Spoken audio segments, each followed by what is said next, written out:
Muita gente ainda não sabe o que é o imposto de renda, mas esse imposto é, na verdade, um tributo cobrado anualmente pelo governo federal sobre os ganhos de pessoas e de empresas. Seu valor é pago de acordo com o rendimento declarado, de forma que os cidadãos com renda maior pagam mais impostos, enquanto aqueles com renda menor pagam menos. O governo ele quer saber de onde vem aquela renda. Se é uma fonte legal, né? Qual é o objetivo, né, daquela renda. Porque, por exemplo, a maioria das pessoas que declaram imposto de renda são os assalariados, né? É um grupo bem maior. Mas tem também as pessoas que fazem aplicação no mercado financeiro, tem as empresas, por exemplo. Mas como nós estamos falando aqui de imposto de renda pessoa física, o objetivo é isso, o governo saber de onde provém aquele rendimento. Como esperado, a Receita Federal anunciou as regras e o calendário do imposto de renda da pessoa física, válidos para 2021 com ano base 2020. Permanece obrigado a declarar neste ano, entre outras situações, quem ganhou acima de R$ 28.559,70 em 2020. Para 2021, havia a expectativa de atualização da tabela do imposto de renda, o que não aconteceu, permanecendo na prática as mesmas faixas dos anos anteriores. Eles estão na fase de isenção, mas teve um imposto retido.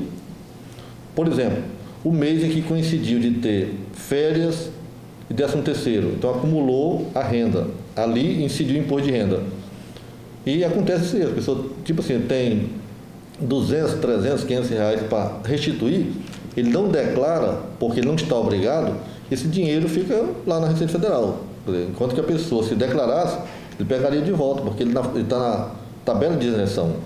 A principal mudança da Receita Federal está na declaração do imposto de renda das pessoas que receberam o auxílio emergencial, o que vai impactar no número de declarações do imposto para este ano de 2021. O período para entrega da declaração vai de 1º de março e até às 23h59 do dia 30 de abril, pelo horário de Brasília. Quem atrasar e não conseguir cumprir o prazo terá que pagar uma multa de 1% sobre o imposto devido, com valor mínimo de R$ 165,74 e o máximo de 20% do imposto devido. Em 2021, a Receita espera receber mais de 32,6 milhões de declarações. A novidade que está sendo esse ano, por exemplo, alguns campos foram criados na declaração. Aquelas pessoas que aplicam, por exemplo, a criptomoeda, né, chamada Bitcoin, agora tem um campo específico para você colocar lá no Bens e Direito. Tem também as pessoas que receberam auxílio emergencial, que tiveram a renda acima de 22.847,76, também é obrigado a declarar, tá? Porque em função disso que o governo vai ver se realmente que você recebeu porque era de direito ou você recebeu indevidamente. Aqueles que receberam indevidamente vão ter que devolver. Ao declarar, o governo, na declaração, já vai aparecer lá que a pessoa tem que devolver o auxílio emergencial que recebeu indevidamente. E nesse grupo aí vai estar, segundo a estatística da Receita Federal, mais de 3 milhões de pessoas.